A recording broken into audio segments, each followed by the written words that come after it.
I'm Arnold Amet. I'm from Karkar Island in Madang province. I guess, but I attended and commenced my primary schooling in Leh.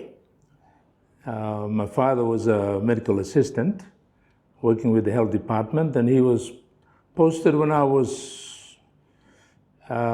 young, about 1 or 2 years old, to Malahang, the old hospitals in Leh, at the mouth of the Busu River, down at Yanga. And I started schooling in Leh,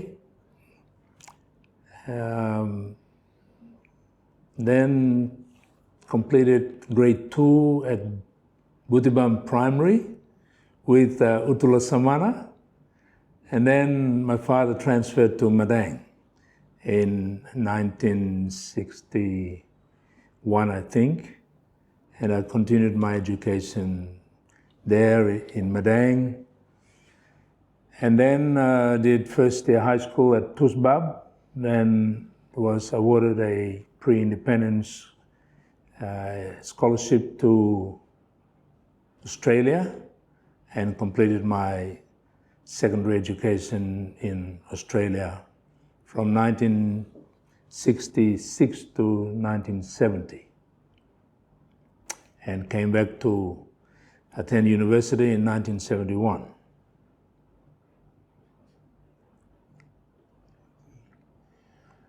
What inspired you to pursue a career in law, and how did your journey lead you to become Chief Justice of Papua New Guinea? Well, really, law was how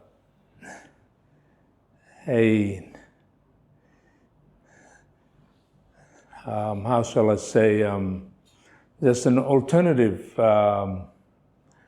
because I really wanted to be a surgeon, a doctor, my father being a medical assistant, growing up in hospitals around doctors and nurses. So I thought I would follow his footsteps and become a doctor, and I read, and I wanted to really be a surgeon. But when I enrolled in foundational science at PNG in 1972, realized that my sciences were not up to scratch, so I switched to law. And that really then began my journey in the legal career. So tell me about your law career and how you became the Chief Justice of Papua New Guinea. Yes, I graduated in 1975 at Independence. Did the Postgraduate Legal Training Institute in early 1976. Then joined the Office of the Public Solicitor to do my post-admission 6 months, pre-admission.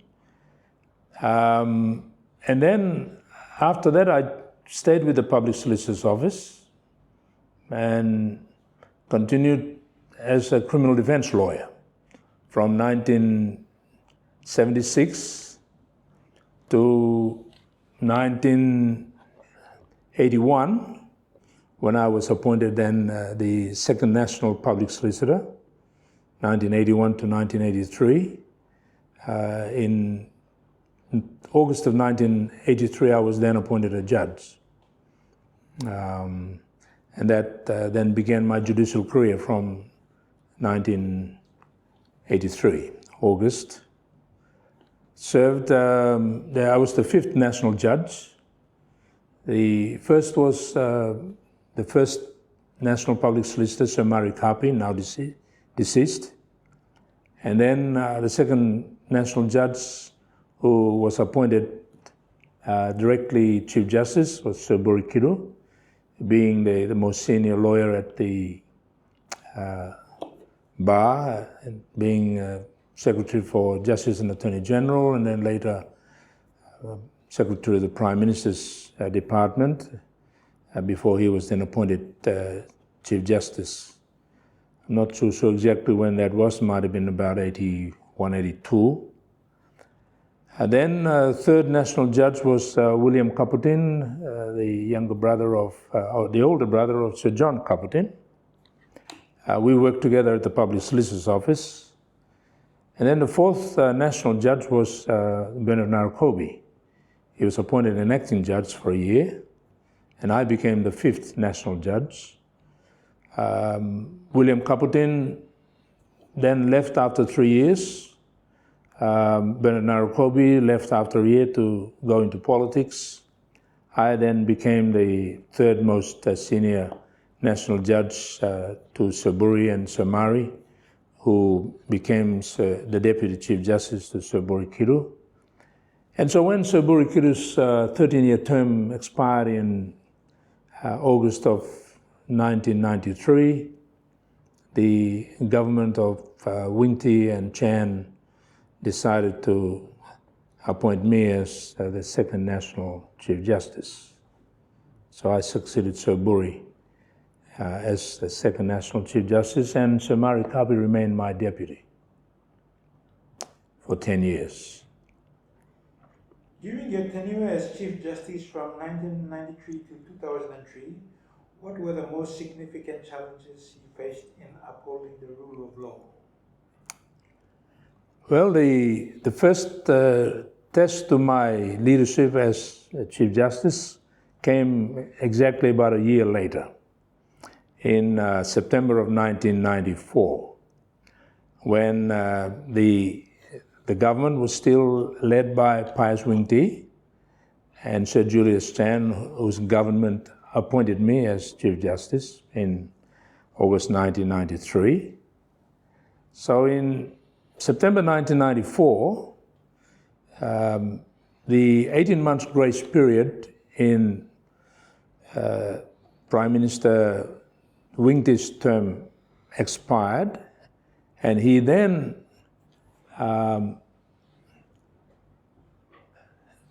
purported to resign by writing a letter to the Governor General in the evening before the Parliament was sitting, and then on the next day that resignation was advised the Speaker, who informed Parliament, and Parliament then proceeded on that same day to re-elect him as Prime Minister.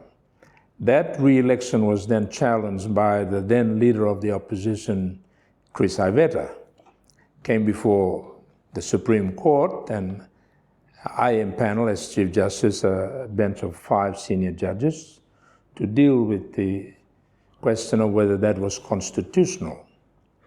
Ultimately, some months later, the court ruled, and I wrote the leading decisions, that decision was unconstitutional because it wasn't on the next sitting day, quote unquote, when the resignation was informed Parliament and a vacancy having occurred. The election for a new Prime Minister should have taken place on the next sitting day, which is now the rule of law and constitutional law. And so that resulted then in the change of government when Parliament was directed to reconduct a fresh election of the Prime Minister. We, having confirmed that the resignation to the Governor General as head of state was valid, and that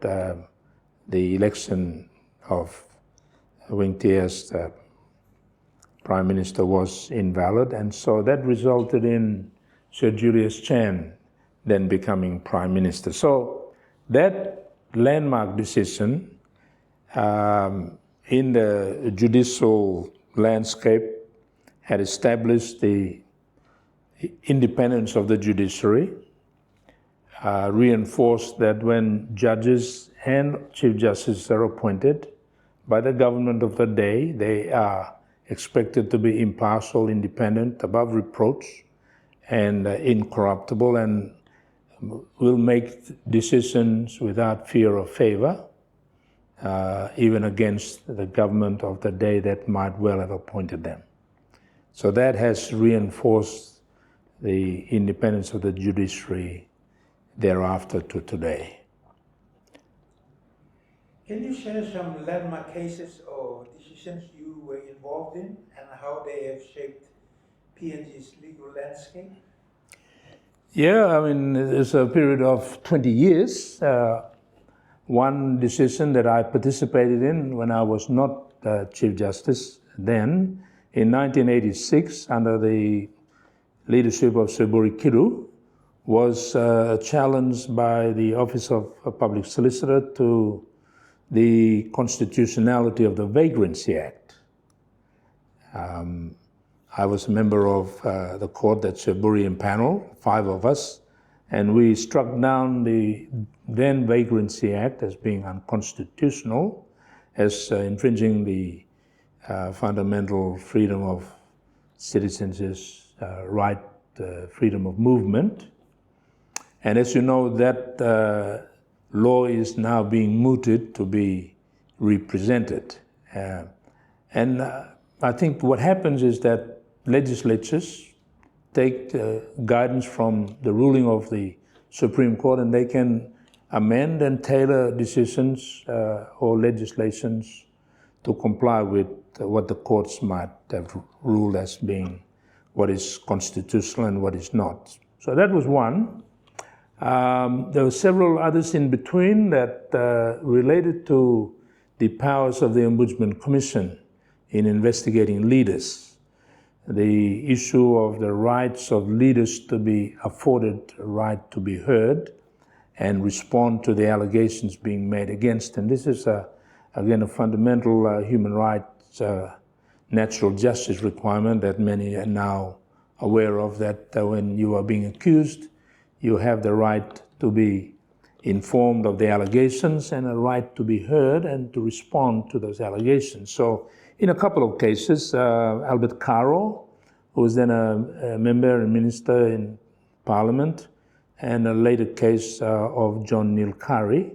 During my tenure as CJ, challenges to the powers exercised by the Ombudsman Commission in investigating these leaders, wherein the challenges as to their not being afforded the right to be heard and to respond to allegations being made against them. So that determined the parameters of what administrative, quasi-judicial, and other constitutional institutions and offices like the Executive Council and ministers and departments' rights and powers in investigating allegations of violations, that accused and implicated persons have a fundamental right to be informed of the allegations being made against them that are being investigated, and then the right to respond to those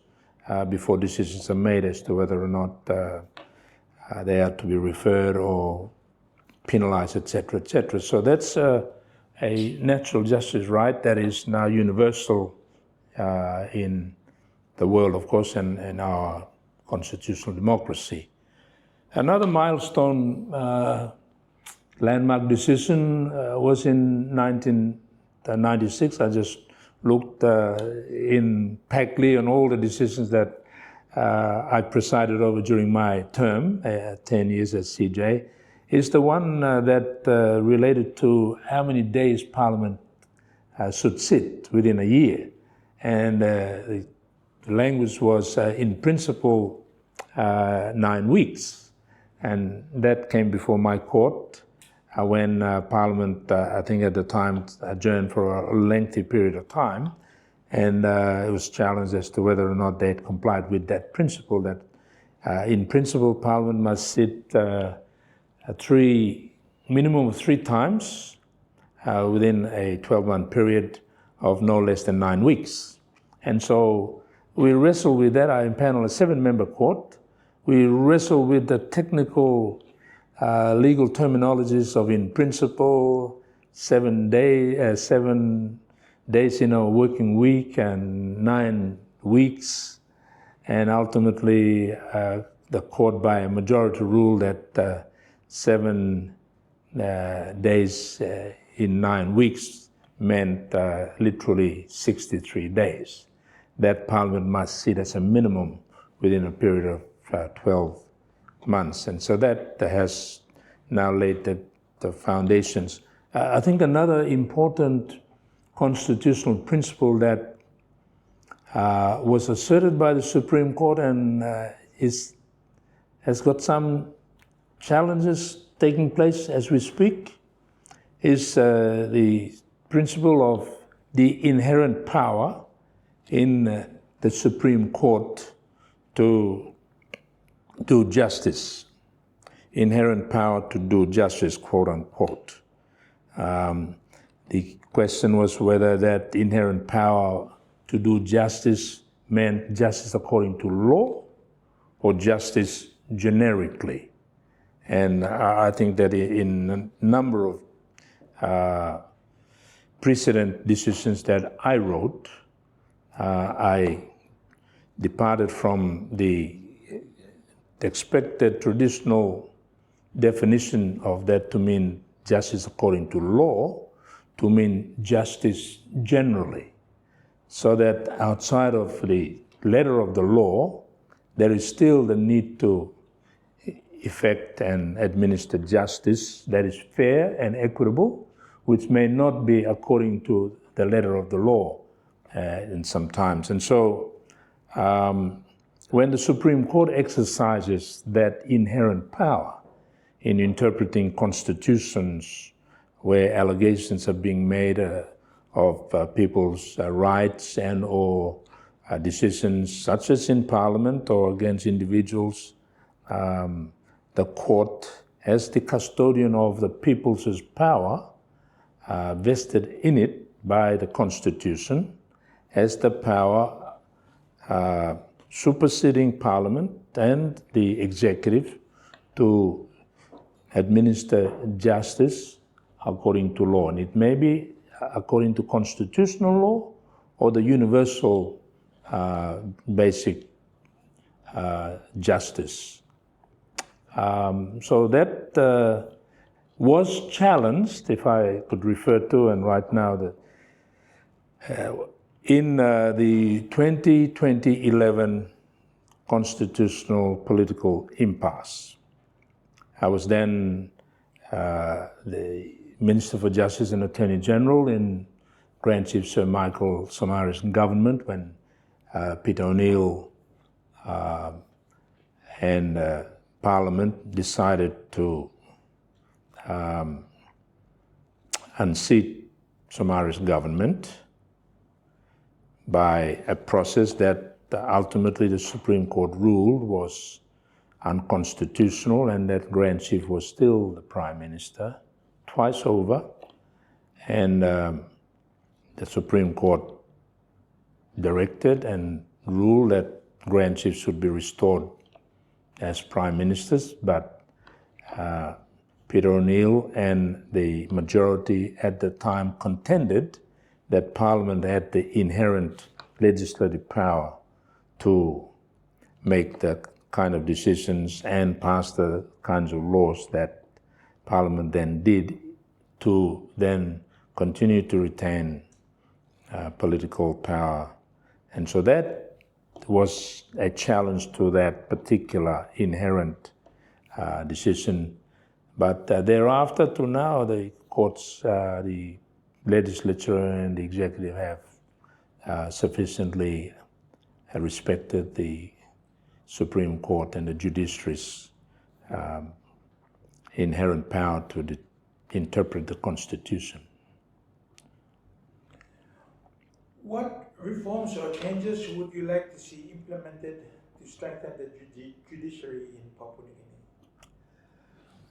Well, the separation of the Supreme Court from the National Court to becoming a permanent Supreme Court, like the US Supreme Court, like the United Kingdom House of Lords Supreme Court, or the Australian High Court, is long overdue. but I'm pleased to acknowledge that recently the current government had enacted the Court of Appeal amendment to the Constitution, which will do that, separate a permanent Supreme Court, probably a bench of about 7, I expect, and then an intermediate Court of Appeal, and then below that, the National Court that presently exists. So a separation to establish 2 courts of appeal with the final Supreme Court will make decision-making and the authority of the judiciary far more permanent going forward.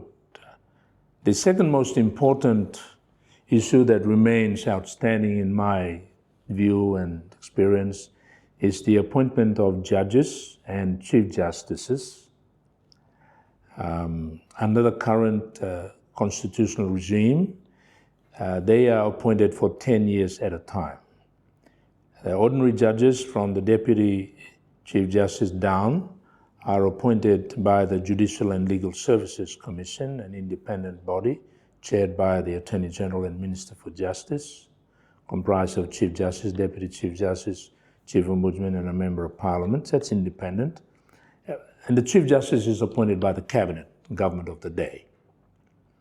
And they are for 10 years at a time. I think that time is well overdue, and I unfortunately did not have the time when I was Attorney General for a brief period of time to progress this, that the judges, including the Chief Justice, should now be appointed for life, meaning retiring age life. That retiring age is now 75, as is common in the Commonwealth jurisdiction, common law jurisdiction of the Commonwealth. And so that's a major one, so that the Chief Justice in particular is not subject to regular potential politicization in the appointment. And so since independence, we've had a succession of now 5 Chief Justices. Triburi, he was still of serving age when I succeeded him after his tenure. And I then was succeeded by Sir Murray Kapi after 10 years. Sir Murray unfortunately died within 5 years of his office, succeeded by Sir Salamo Injia, who served 10 years and still very young and still of active judicial mind, was replaced by the current Chief Justice, Sir Gibbs Salika. So that has not been good for maintaining experience and seniority in our judiciary. I am still of serving age. Sir Salamo is still very young, and you could do with that kind of experience on the bench, and that's a major restructure that can take place if the government of the day is willing to make that major constitutional change. It will strengthen the tenure and the independence of the judiciary going forward, in my opinion. Sir, how do you view the relationship between the judiciary, the executive, and the legislator today? I think it's healthy, except for that one black spot in 2011. That remains to be written about well. I'm going to do some writing on it. I was the Attorney General and Minister for Justice at the time in Grand Chief Sir Michael's government. Supreme Court ruled twice that the decision by Parliament was wrong and that Grand Chief should be restored. And yet, Peter O'Neill, with the aid of compromising the military and the disciplined forces, hung on to power for 12 months, from August 2011 to 2012 elections. That was, in my opinion, a constitutional coup that should have been rectified, and that was a clear violation of constitutional ruling by the Supreme Court. Now, before then, as I've mentioned in a number of major rulings, and thereafter to today, as we speak, there's a healthy respect. As of today, there's a Supreme Court rule just 2 days ago that Parliament should be recalled to progress the vote of no confidence that was filed in November of last year. The Parliament has been recalled by the Speaker. The executive government has respected that ruling. So that's the way it should be. A healthy respect and balance between the three arms of government. We're a constitutional democracy. Constitutional rule prevails above all the three arms of government. Okay, so we'll move on to your political career. What prompted you to transition from the judiciary to politics, and how did you find a shift from judge to politician? Well, it was really coincidental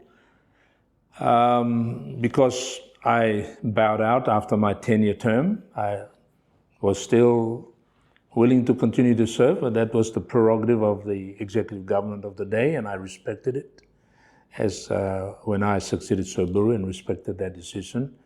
The provincial member for Madang at the time, a close friend of mine, the late Sir Peter Bata, who was minister and regional member for Madang, said to me that he was planning to retire in 2007 and if I was interested. I hadn't thought about it.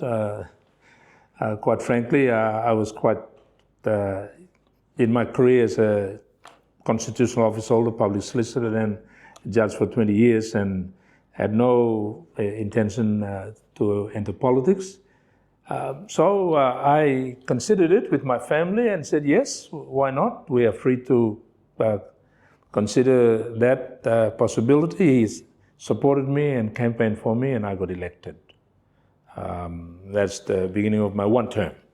And of course, I became governor for Madang for a short period of time, and then Prime Minister Grand Chief appointed me Attorney General and Minister for Justice. Okay, sir, as Minister for Justice and Attorney General, what were your main priorities and achievements? Well, achievements, I have to confess, were limited. I served only 8 months, as we recounted earlier, from December 2010 to August 2011, when that constitutional impasse occurred and our government was replaced. But as a former practicing lawyer, judge and Chief Justice, obviously the strengthening of the rule of law, the judiciary's strengthening, as I mentioned, the possibility of separating the Supreme Court and some constitutional restructuring that would strengthen the independence of the judiciary. And in the sector of the law and justice were important to consider, continue to review and to strengthen in the law and justice sector and the issues that continues to plague our nation today. Law and order, the different institutions of the law and justice sector were important priorities as they remain today. In your opinion, what are the key governance and legal challenges PNG continues to face? Well, I think that during the period of the last 50 years, rule of law has a key fundamental of constitutional democracy. It's one of the pillars of good governance. Good governance is accountability, transparency, adherence to the rule of law,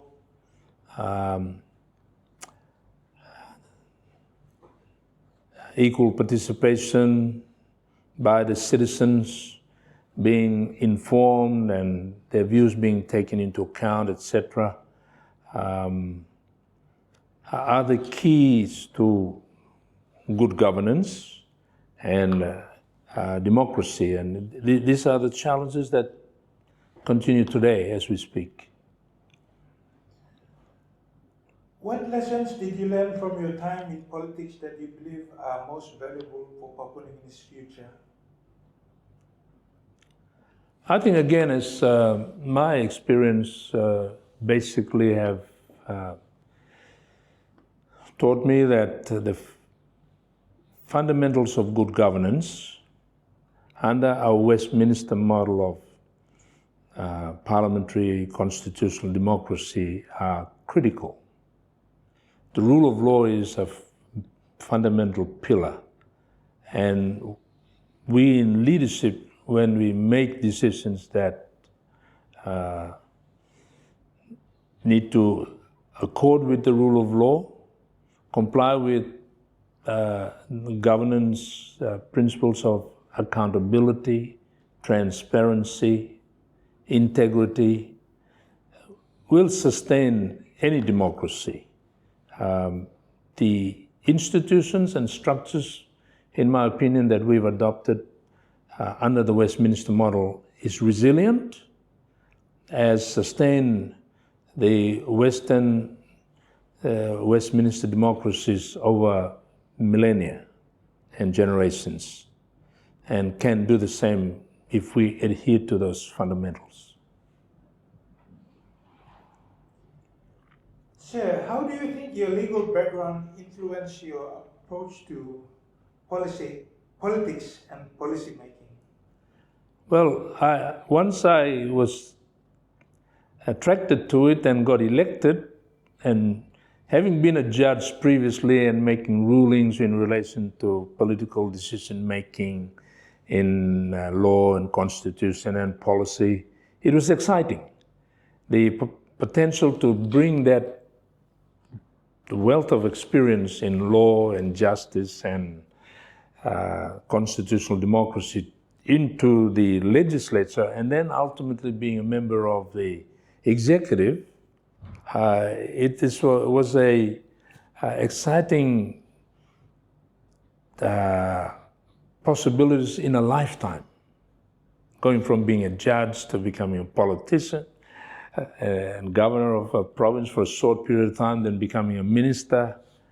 The opportunity to contribute to nation building, development, was enormous. But unfortunately, the government that I served in was sabotaged only after 8 months of my tenure as minister from December 2010 to August 2011. I wish I could have continued and tried several times thereafter. Okay, so we'll come to the next section, your reflections on the last 50 years of independence. As someone who has been deeply involved in PNG's development, how would you describe the nation's journey over the last 50 years? I think we could have done better. When we started, and as I've indicated in my journey, I became a student at university in those vibrant days of taking self-government in 72, 73, and then independence in 75, and then entering the workforce in 75, 76, up until now. We started well. The systems and institutions that we've adopted, as I continue to assert, are resilient. But progressively, as the challenges of our nation's development, education, health, population, infrastructure, economy became increasingly demanding, our management of our limited resources became a challenge, so that many of these areas remain poor. To where we are now, our human developmental indicators relatively are poor across the board. We only need to look at the statistics of the population growth and our children missing out on education from grade 8, from grade 10, from grade 12, health facilities are down, etc. So generally, we are grateful. We've not had to fight. There's not been major conflicts apart from Bougainville. There are internal law and order issues, but I'm an optimist. God has created our nation, given us custodian over it, and with goodwill and transformation in our leadership character and potential, we can do better than we have thus far. What do you consider to be the most significant achievements and failures in Papua New Guinea's governance and legal system since independence? I think apart from the 2011 impasse, by and large, and as we speak, Supreme Court's rulings are being respected, so that the rule of law in relation to the judicial independence and its place as the third arm of government is highly respected by our people. I think that is commendable. Quality and some of the rulings aside, in principle, I think our people have come to accepting the independence of the judiciary. The other two arms of government, the legislature and the executive, also respect that. It is in the other two arms of government, the legislature and the executive, that I think there is room for improvement. We are a unicameral system of government. This is on one house. In most of the other democracies, they progress to having a bicameral upper and a lower house, which provides a check and balance. And so long as the government of the day has overwhelming majority, it can basically dictate the agenda for development. And that's fine, so long as we do it honorably and ethically, accountably, transparently, and adhere to the rule of law and all the other excesses of poor governance, not corrupt, quote unquote, and abuse that authority as a result. I think it's the challenge going forward to where we are presently.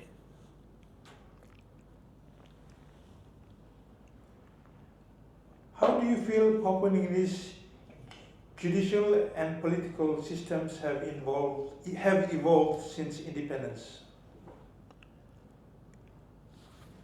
I think generally speaking, compared to many other parts of the world, we've not had any major internal conflicts apart from Bougainville.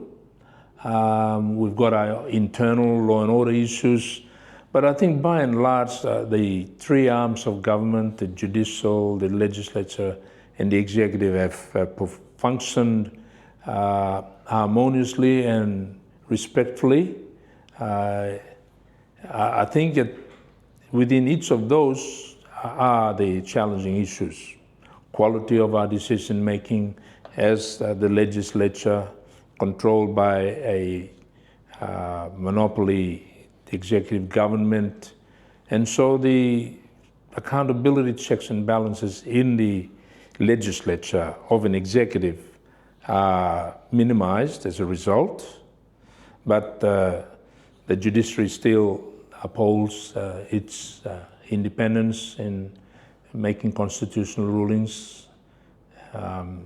So the evolution is relatively healthy. I think the other two arms of government can do with significant improvement, the legislature and the executive being the same individual members of parliament that comprise a unilateral single chamber house. What has been the most profound change you have witnessed in Papua New Guinea society over the last 5 decades? Well, on reflection, oftentimes we might consider the negatives more often than the positives, and there's many of those. But I think by and large we're a peace-loving people. I'm a Christian. I believe in God's will and creation of humankind in His nature, that we can with goodwill, and we are the largest Pacific Island nation. Many people who come and avoid the areas of conflicts do acknowledge our peace-loving nature generally. There are the bad apples in any society, those who continue to offend and do wrongs, but by and large, and so I think that aspect of our nation's development needs to be strengthened to educate our people more. The right to education is critical and fundamental to development. Looking back, are there specific moments or policies you believe could have been better handled differently for a better outcome? Yes, I think so. There are a number. I was on the bench as Chief Justice when Bougainville occurred. On reflection, I think we could all consider ourselves wiser after events than when they occurred. When the Sandline affair took place, but before that, I think the decision to engage, again, we wiser after the event. We are not in a position of the leaders who had to make the decision, but in hindsight and retrospect, that possibly could have been better handled, such that our people of Bougainville were not brutally victimized, and as well as Papua New Guinean discipline force personnel that resulted in a drawn-out conflict with the result of a referendum result that our governments are grappling with right now. So we could have handled that better. I think by and large, with many shortcomings, the governments have relatively managed affairs as well as could be expected. What role do you believe leadership and governance have played in Papua New Guinea's progress and setbacks? Well, I'm a strong believer in leadership. Good, honorable, God-fearing servant leadership that is accountable, that is transparent, that is incorruptible, that results in good governance and leadership and development of our nation. So leadership is critical. As leadership experts world over, we have brought some of whom to our nation in teaching leadership, such as Dr. John Maxwell, who's quoted universally in this statement that I subscribe to: everything rises and falls on leadership. Good leadership, because leadership influences decision-making and policy and life. And so transformational leadership that has quality of integrity and character that will endear itself to our people. People will respect and honor such leadership that conducts itself, that endears itself to the people, to win their respect. And people respect and trust that leadership when it makes decisions.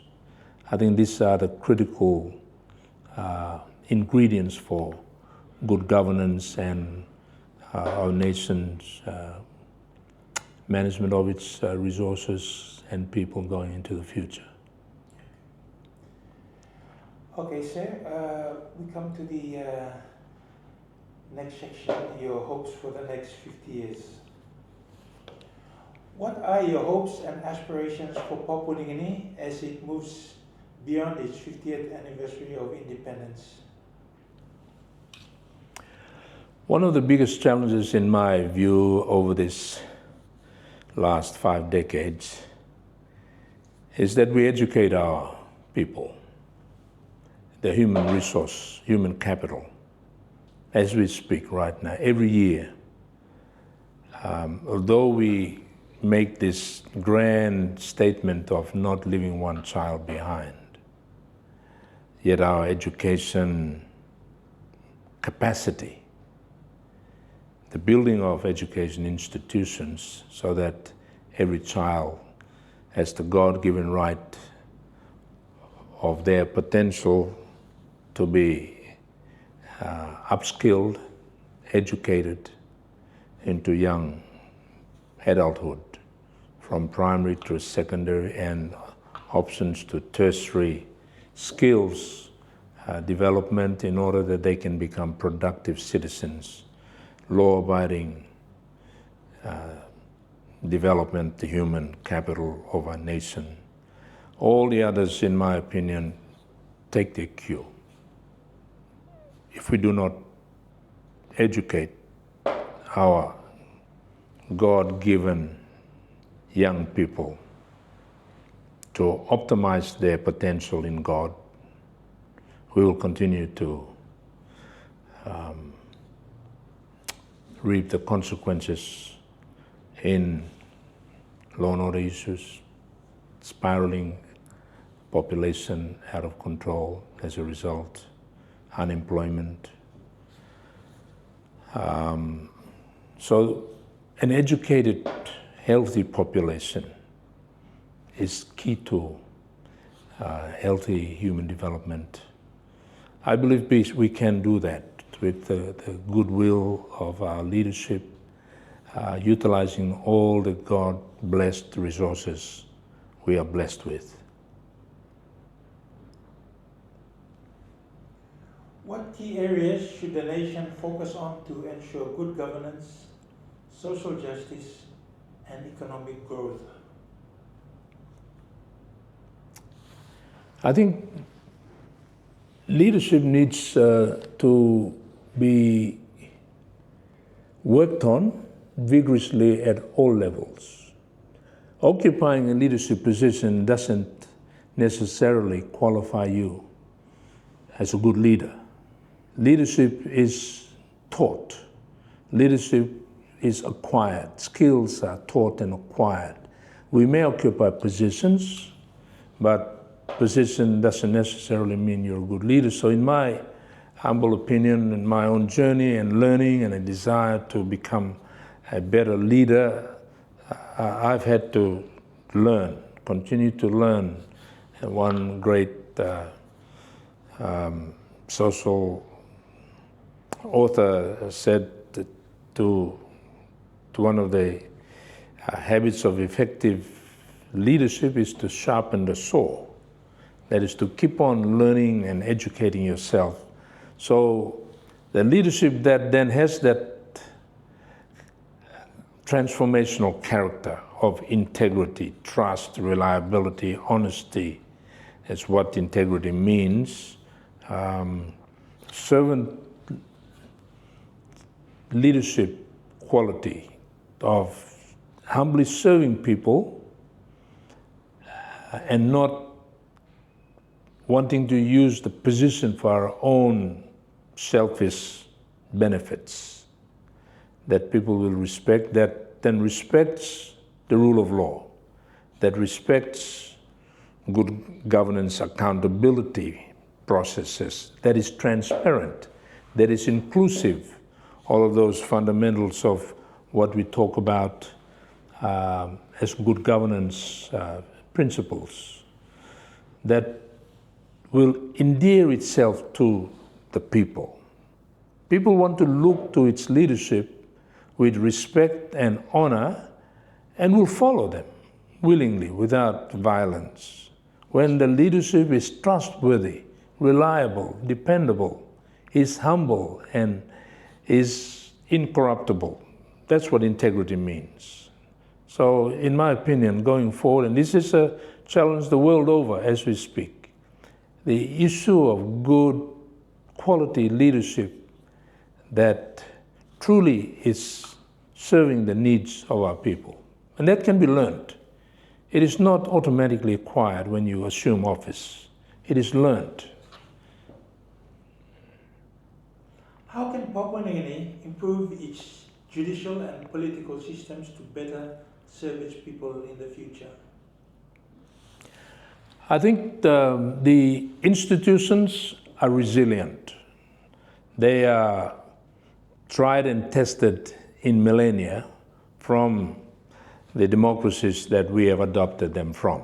The Westminster model, from our colonial background, Australia, New Zealand. We have chosen to align ourselves with these Western democracies and principles and have adopted that system of government, the political system of the three principal arms of government that are equally independent, independent, and the structures therein requires a little bit of adjustment. Like the system of government, we presently have a three-tier system of government, the national, the provincial, and the local level. That can be improved, and it must work. In my opinion, we cannot remove the local level because that's where government takes place at the community level. They must participate in government and service delivery at that micro level and the intermediate. And so this is where we are, and we have tried to tinker with them from time to time. There's a review of the system of government that's pending government consideration of the recommendations.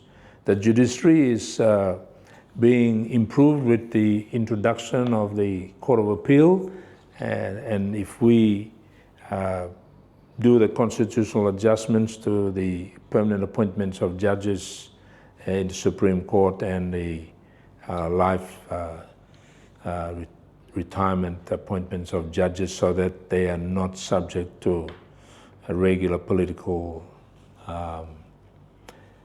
politicization of the appointment of Chief Justice. I think the other elements of the rule of law is where I think the challenges are. The law enforcement agencies, the constabulary, the discipline forces of the correctional services, and the discipline forces, in my opinion, need disciplining to uphold the rule of law. Courts can enforce them, but on the ground level, where the discipline forces of the military and especially the constabulary need to improve their ethics and their discipline such as to win the confidence and respect of the people. People want our governmental systems and the institutions to be respectful of people's rights. So there is a reciprocal respect and between the institutions of government and the citizens. If the institutions of government suppress and oppress the citizens, that is potential recipe for conflicts and violence that we do not need. What advice would you give to the younger generation of leaders, both in law and politics, as they prepare to shape the country's future? I think, as I keep saying, because of my background, that the upholding of the rule of law in all of its different aspects is fundamental to the survival of a democracy. That's a universal principle. And any young person aspiring to be a leader, whether politically, in the law, in judiciary, in the private or public sector, to aspire to be a leader is an honorable ambition. That's biblical. God has gifted His creation, everyone with gifts. We're created in God's image, as the Bible teaches us, with gifts to become stewards of God's creation. And our challenge is to optimize, to develop these God-given skills and talents that every individual has. And this is why I have such a passion for education. When we suppress the rights of these young potential doctors and judges and lawyers and engineers at grade 8, at grade 10, they've got no future. So young aspiring leaders to be develop this potential and skills and talents that God has blessed you with. Aspire to be a leader. We need good leaders to serve our people and to lead them. So young lawyers, young professionals, doctors, the heavens is the limit. God has blessed every individual in His creation with gifts that can be optimized and maximized and to be used by God for His people. Sir, what role do you believe you can still play in supporting PNG's growth and development over the coming years? And on that note, I'd like to congratulate you on being appointed as Papua New Guinea's ambassador to the USA. Well, that speaks about my heart. I'm a servant. When I finished as Chief Justice back in 2007, and then a short term as Member of Parliament, my son, one of my sons who's a banker, said, "Dad, put together your profile and make money." It's not in my DNA. I'm a public servant, and so the last office I held was as a Member of Parliament for Madang in 2012. It's been 13 years in between until this appointment, and so I am a national servant to serve my people. I've been blessed in my career. I'm well-to-do, I don't have any needs except to keep my health well, and whatever the government and the people of Papua New Guinea want me to do, and so to serve them. And so this appointment to serve as ambassador to the US is a calling that I am happy to accept and to serve. And beyond that, I think we elders like myself need to be just good role models for the young generation, to exhibit and to exemplify the kind of leadership that we would like our young generation to become. Humble, gracious servants that mentor and guide young people to aspire to become good leaders, what the world needs. Finally, sir, what would be your message to the people of Papua New Guinea as the nation looks to its next 50 years?